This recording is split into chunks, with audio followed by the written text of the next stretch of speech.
Voodoo Karen, written by Paige Turner. Hello there, my name is Katie. I found this community because I have a story to tell, and I think it's one that you will appreciate. I'm 40 and I've lived in a small town near New Orleans my entire life. I'm very well known and respected in the community. Obviously, I can't tell you exactly who my husband is, but we can call him James here. Trust me when I say he is a very important man.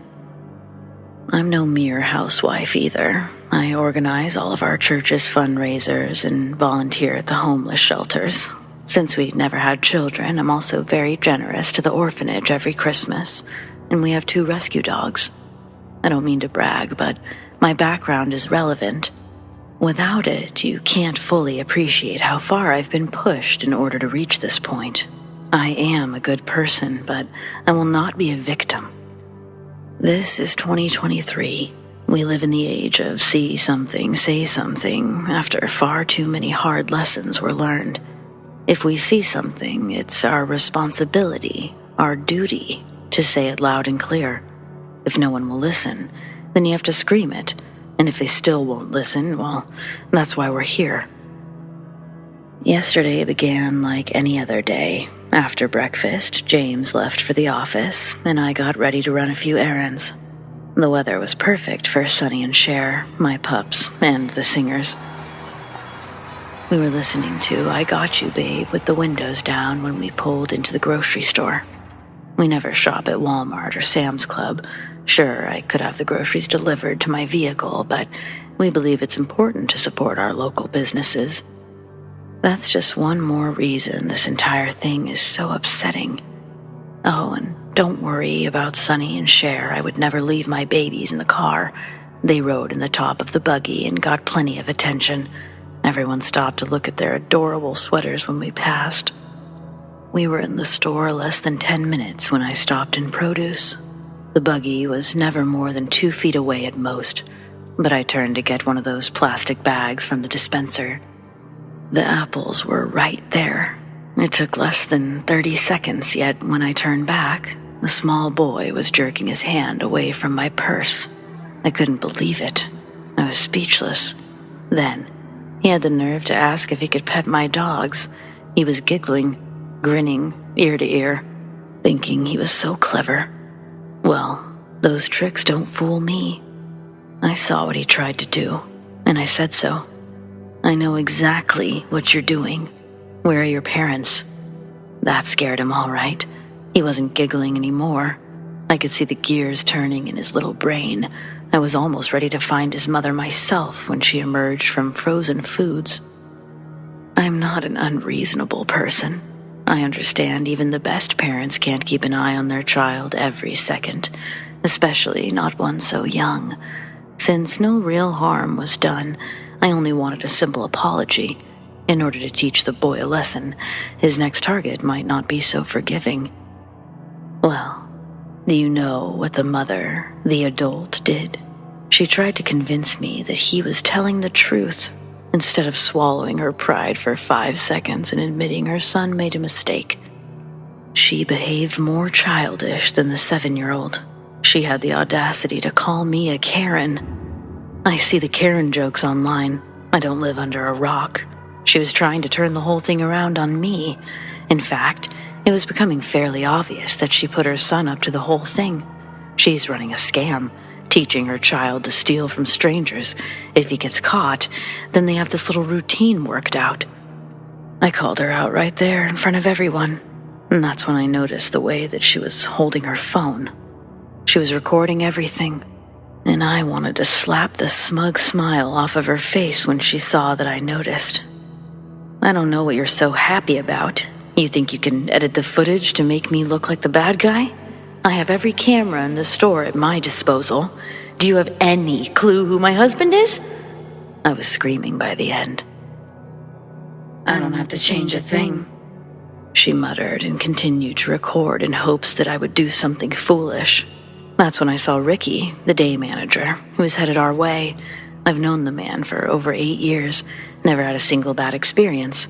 I was beyond shocked when he offered to give me store credit for the inconvenience. Like he didn't even care the boy tried to steal. It wasn't about the money. Those people should be banned from the store. Over my dead body, was that woman going to get away with it? She was probably planning to pull the same stunt all over town. Someone had to do something. I gave her one more chance to apologize and asked her, nicely, to delete the recording before I called the police. You know what she said? "Go ahead, racist." Can you believe that? Did she think more lies would help? Was she trying to scare me? I still don't know. When the police came, they separated us to hear our stories. I could see her little phone held up for every second. Obviously, they weren't going to arrest her. But they needed to keep an eye on that one. Who knows what she'll have the boy doing in another 10 years? But that was a worry for later. The immediate priority was making her delete the video. People can do a lot with recordings now, and I did not give that bitch permission to film me. You won't be surprised to hear the officers couldn't even do that much. The video went on to be edited exactly as I feared, and by the time that bitch was done, the only parts left were when she had goaded me into screaming. It was seen by hundreds, if not thousands of people, including James, before the day ended. I had never been so embarrassed in my life. I demanded the security footage from the grocery store. It's the least they could do after allowing this to happen. They didn't want to give it to me at first, but when I reminded them who my husband was, they changed their tune real quick.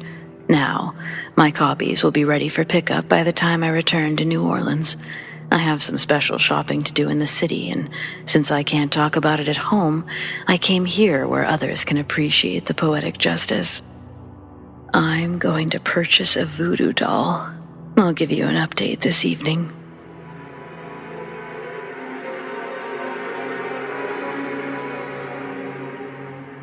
I'm back. It might sound crazy to some of you, but if you've lived in New Orleans, you'd believe in it too. I've seen what these dolls can do. This is the first time I've had enough reason to use one myself, but I still need to be careful. I've decided that I'm not going to post the store's security tapes. It's better to let everyone think I don't care, just in case. Considering how easy it is to buy and use a doll, it would be wiser to just let Karma have the credit. It didn't come with instructions, but the nice lady who sold it to me was happy to demonstrate how it worked, once I told her the full story, of course. I'm glad, too, because I always thought that you needed to attach something that belongs to the person that you want to curse.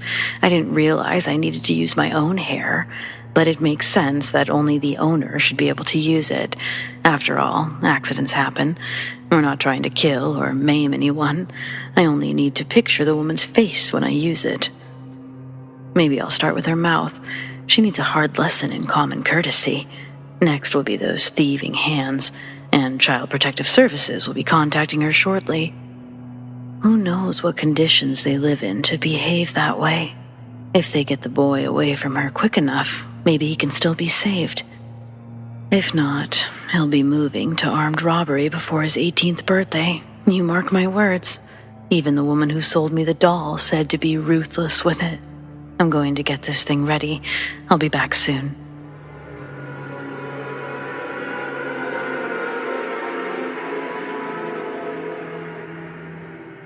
There's something very wrong with the doll.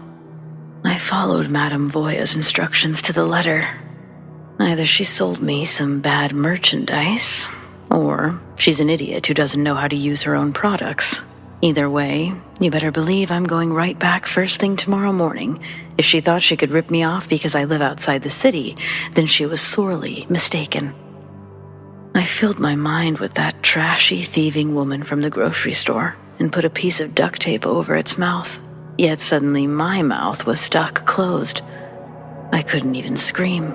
I pulled the tape off in a panic, and pieces of fuzz were ripped from the doll, just as skin was ripped from my lips. They're bleeding and sore. It hurts to eat and drink. I'm going to bed. I want to be well rested for tomorrow. I plan to be waiting outside that damn shop when it opens, and I'm not leaving until I have a full refund, a new doll, and an apology. I'll be back tomorrow evening to let you know how it went. Then my vengeance will finally begin.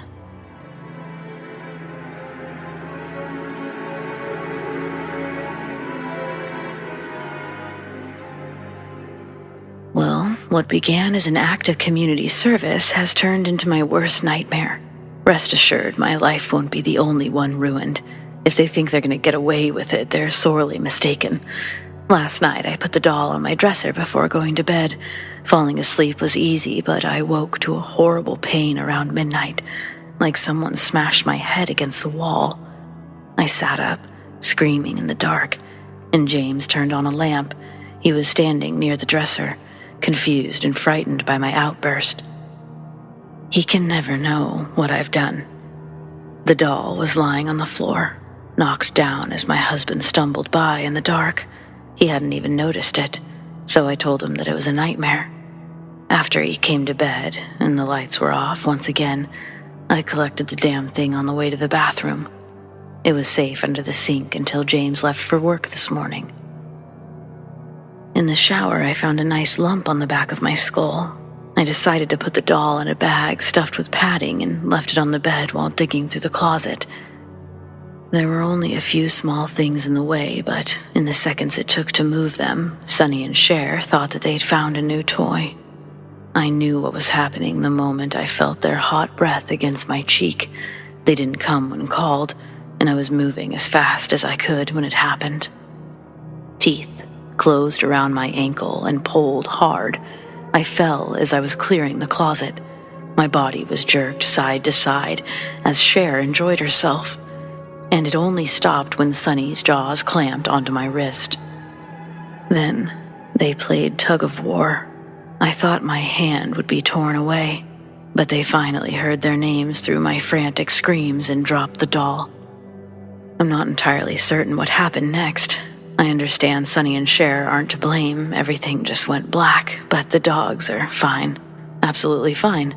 In fact, they're napping in their kennels now. Anyway, I was shaking like a leaf while I wrapped my wrists and ankle. Not from pain or fear, just good old rage.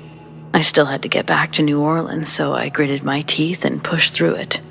You Northerners might not understand what GRITS actually stands for, but it's Girls Raised in the South, and we mean motherfucking business.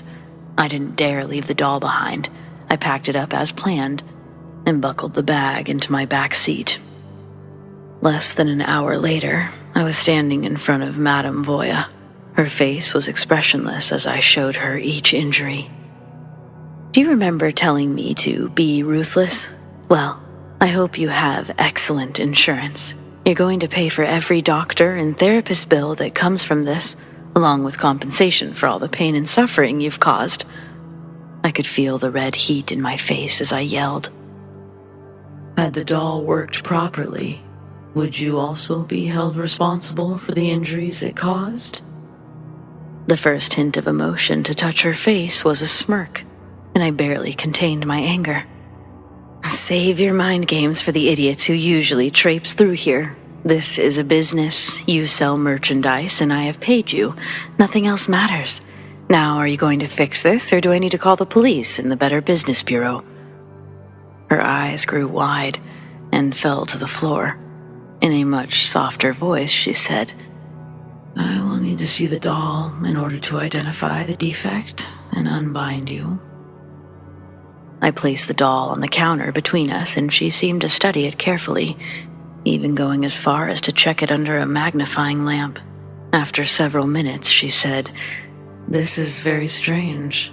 Have you seen the intended target since you began? Is it possible these things are happening to her as well? That took me by surprise. Once it harmed me, I didn't see a reason to check social media, but it only took a few seconds to confirm as I clicked on Miss Jackson's Facebook profile. Madame Voya leaned over to see as well. In that moment, I had completely forgotten my circumstance. My entire focus centered on the loading page until the smell of burning hair reached my nostrils and my whole scalp burned. The doll was left under the lamp's heat and was catching fire. I reached for it, but the madam was faster. She feigned shock and apologized in an almost groveling way, but I didn't believe a word of it. The only thing that mattered was undoing whatever trick she was playing. I gave her a very simple choice. She could either release me from her dark magic, or I could call the police. I will fix the issue right away. It is a very easy process. Or so she claimed. She retrieved a crystal from beneath the counter, closed her eyes and chanted while tracing it over the doll's surface. I could feel its tickle every place it touched, but I didn't trust anything the woman did. For all I knew, she was strengthening my tie to the doll, and I finally understood exactly how foolish it was to go there alone. I had no way to know what her actions were truly capable of. When she finished the crystal routine, I planned to snatch the doll at the first opportunity and run, but she must have sensed my intention. With one hand still on the doll, she put the crystal away and retrieved a knife instead. That should do it. Let's try to test before you drive all the way home again, shall we, Karen? The grin she wore was pure evil, and her eyes sparkled with sadistic delight. With the knife raised above her head, I reached across the counter and shoved her backwards. She only stumbled a few steps, but it was all I needed. I grabbed the doll, ran to my car, and had just enough time between cranking and reversing to see Madame Voya in the window, laughing maniacally. As my wheels spun in reverse, I flipped her off, screaming, "My name is Katie!" I flew down the interstate without glancing at my speed and continued the pace after my exit. I didn't realize what I was doing until sirens filled my rearview mirror. Of course, my streak of horrible luck continued. I understand I was speeding, but the officer was clearly a rookie on a power trip. I can't begin to fathom why they would let someone that inexperienced work alone. He was unnecessarily rude from the moment of contact and forced me to step out of the car before I could even say a word. I was only trying to explain my situation. He needed to understand this was an emergency, but he wouldn't listen. The more I tried to explain, the more he interrupted. Then he tried to perform a sobriety field test. Never in my life have I been so insulted. Do you have any idea who my husband is? Do you understand you're already fired? I advise you get out of my face and call your superiors. I've never been so furious in my life. I spit the words out like venom. He did neither. He arrested me. Can you believe that? He said I threatened him. He took my phone without letting me make a call and had the car towed, without even letting me retrieve my doll or purse. I was in a holding cell for 4 goddamn hours before I spoke to anyone with a semblance of intelligence. My phone call to James was orgasmic. Within the hour, I was free, and the officer, who suspiciously had the same last name as Madame Voya, was on unpaid leave. Even the reckless driving charge was dropped. See, I wasn't bluffing about my husband. The next problem is the towing company. They were already closed when we located my car, so we have to wait for the morning to get it back. The doll should be safe, locked inside, but I'll feel better once I have it in hand. I'm going to do what I should have done in the first place, Google how to reverse the curse. Madame Voya will rue the day that she saw my face when I'm rid of that thing once and for all. I'll be back tomorrow with another update, and then you'll see.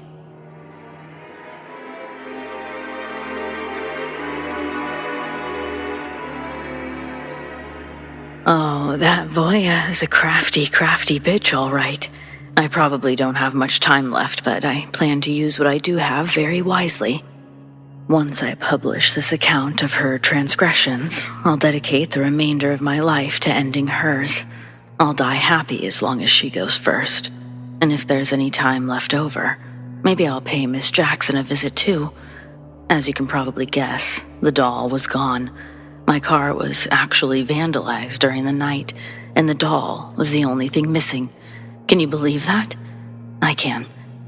I can't be certain what they did with it, though, judging by the putrid smell trapped in my nostrils, the bugs crawling all over my sticky skin, and the painful, itchy bites they leave behind, I would guess that they covered the doll in something similar to honey and left it in a dump or sewer. It feels like the bugs are burrowing deeper and deeper into me. It's only a matter of time before they begin breeding inside my body. And I would like to be dead before any eggs hatch. If I'm able to complete my goals before dying, I'll try to post one more update. If not, thank you for being here. Remember me, friends.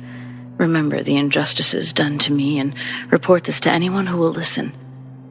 If Voya and Miss Jackson are still out there, they're a danger to society and must be stopped at any cost. Please, don't let them get away with my murder. I'm Katie, not Karen.